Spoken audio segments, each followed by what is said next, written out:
ایران کے خلاف اسرائیلی جارحیت کی مذمت کرتے ہیں۔ اسرائیلی اقدامات عالمی قوانین کی سنگین خلاف ورزی ہیں۔ اسرائیل جارحیت سے عالمی امن کو خطرہ ہے۔ نائب وزیر اعظم اسحاق ڈار کا OIC وزرائے خارجہ اجلاس سے خطاب، کہا کہ غزہ میں فلسطینیوں کی نسل کشی کا سلسلہ جاری ہے۔ غزہ میں اسرائیل ہزاروں بچوں اور خواتین کو شہید کر چکا ہے۔ غزہ میں فوری اور غیر مشروط جنگ بندی کا مطالبہ کرتے ہیں۔ پیپلز پارٹی کے وفد کی مولانا فضل الرحمان کی رہائش گاہ آمد۔ قمر زمان قاہرہ کی قیادت میں وفد کی مولانا فضل الرحمان سے ملاقات، مولانا اسجد محمود کی خیریت دریافت کی۔ ملاقات میں ملکی صورتحال اور بجٹ 2025 سے متعلق تبادلہ خیال کیا گیا۔ اور نیوزی لینڈ نے FIH نیشنز کپ 2025 جیت لیا۔ نیوزی لینڈ نے میچ میں 6 گول کیے، پاکستان ٹیم صرف 2 گول کر پائی۔ نیوزی لینڈ نے پاکستان کو شکست دے کر نیشنز کپ ہاکی ٹورنامنٹ جیت لیا۔ پاکستان کی جانب سے حیات زکریا اور شکیل معین نے ایک گول کیا۔ OIC وزرائے خارجہ کے اجلاس کے موقع پر نائب وزیر اعظم اسحاق ڈار اور فیلڈ مارشل عاصم منیر کی ترک صدر سے ملاقات۔ پاک ترک تعلقات اور قیادت کی ایران پر اسرائیلی حملوں کی شدید مذمت، ایران کی خود مختاری اور دفاع کے حق کی حمایت کا اعادہ، کشیدگی کم کرنے کی سفارتی کوششیں جاری رکھنے پر اتفاق، عالمی برادری سے فوری جنگ بندی کا مطالبہ کیا گیا۔ روس کی ایران کے جوہری پروگرام کی حمایت، صدر پیوٹن نے کہا ایران کو سویلین جوہری پروگرام کا حق حاصل ہے، دو ٹوک موقف اختیار کیا۔ روس ایران کو پرامن جوہری توانائی کی ترقی میں ضروری مدد فراہم کرنے کے لیے تیار ہے، جو پہلے بھی کر چکے ہیں۔ سابق امریکی صدر بل کلنٹن بولے نتنیاہو اقتدار بچانے کے لیے ایران سے جنگ کرنا چاہتے تھے، ایران پر حملوں کی مخالفت کرتا ہوں، صدر ٹرمپ جنگ روکنے کی کوشش میں کامیاب ہو جائیں گے۔ ایرانی صدر مسعود پزشکیان کا فرانس کے صدر سے ٹیلی فونک رابطہ، یورپی طاقتوں اور ایران کے درمیان جوہری ہتھیاروں سے متعلق مذاکرات کو تیز کرنے کی ضرورت پر اتفاق۔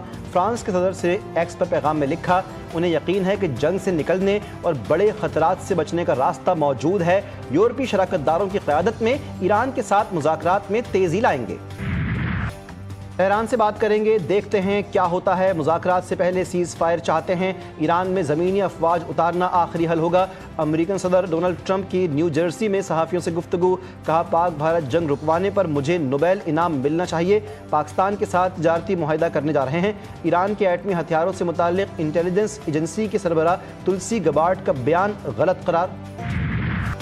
حکومت پاکستان نے صدر ڈونلڈ ٹرمپ کو نوبیل انعام 2026 دینے کی سفارش کر دی۔ حکومت پاکستان نے کہا ٹرمپ کی مداخلت سے خطے میں جنگ ٹل گئی، ورنہ تنازع سے خطے میں تباہ کن نتائج ہوتے۔ صدر ٹرمپ کو فیصلہ کن سفارتی مداخلت اور کلیدی قیادت کے اعتراف میں نوبیل انعام ملنا چاہیے۔ عالمی برادری نے بھارت کی بلا اشتعال جارحیت دیکھی، جو علاقائی سالمیت کی سنگین خلاف ورزی تھی، دفاع کا حق استعمال کرتے ہوئے آپریشن بنیان مرصوص کیا۔ مسئلہ کشمیر کے حل میں صدر ٹرمپ کی مخلصانہ پیشکش بھی قابل تعریف ہے۔ امید ہے صدر ٹرمپ علاقائی اور عالمی استحکام کے لیے کوششیں جاری رکھیں گے۔ مشرق وسطی کے بحران بشمول غزہ میں انسانی المیہ اور ایران میں بگڑتی کشیدگی میں ٹرمپ اپنا کردار ادا کریں گے۔ مارچ میں واضح طور پر کہا تھا کہ ایران جوہری ہتھیار نہیں بنا رہا۔ امریکن انٹیلیجنس ایجنسی کی سربراہ تلسی گبارڈ کا بیان سامنے آ گیا، کہا فرق یہ ہے کہ ایران جوہری ہتھیار ایک ہفتے میں بنا سکتا ہے اگر وہ ایسا کرنا چاہے۔ میرا اور صدر ٹرمپ کا ایک ہی موقف ہے کہ ایران جوہری ہتھیار حاصل نہیں کر سکتا۔ ٹرمپ نے تلسی گبارڈ کی ایران کے حوالے سے رپورٹ کو غلط قرار دیا تھا۔ ایران کے اقوام متحدہ کے سلامتی کونسل میں IAEA کے سربراہ کے خلاف شکایت خط میں موقف اختیار کیا گیا کہ رافائل گروسی نے پیشہ ورانہ ذمہ داریوں سے انحراف کیا۔ رافائل گروسی نے ایران کی جوہری تنصیبات کو نشانہ بنانے کی مذمت نہیں کی۔ گروسی کی خاموشی اسرائیلی حملوں کی حمایت سمجھی جائے گی۔ پاکستان میں 2.5-3 سال سے ہائیبرڈ حکومت چل رہی ہے۔ پاکستان کا ہائیبرڈ نظام بہترین کام کر رہا ہے، جس میں فوجی اور سویلین قیادت مل کر اقتدار میں شریک ہیں۔ وزیر دفاع خواجہ آصف کی عرب نیوز کو انٹرویو، کہا یہ ایک ہائیبرڈ نظام ہے، یہ مثالی جمہوریت حکومت نہیں لیکن یہ انتظام کام کر رہا ہے۔ مودی سرکار کی ہٹ درمیاں برقرار، سندھ طاس معاہدہ بحال نہ کرنے کا اعلان کر دیا۔ بھارتی وزیر داخلہ امت شاہ نے کہا سندھ طاس معاہدہ کبھی بحال نہیں ہوگا، وہ پانی جو پاکستان جا رہا ہے اسے ایک نہر بنا کر راجستھان لے جائیں گے، پاکستان پانی کی ایک ایک بوند کو ترسے گا۔ پاکستان نے امت شاہ کا بیان مسترد کر دیا۔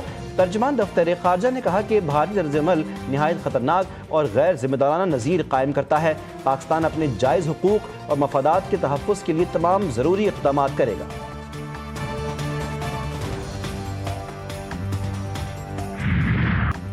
شہید بے نظیر بھٹو کی 72ویں سالگرہ، جمہوریت کے علمبردار عوام کی آواز اور پاکستان کی پہلی خاتون وزیراعظم آج بھی قوم کے دلوں میں زندہ ہیں۔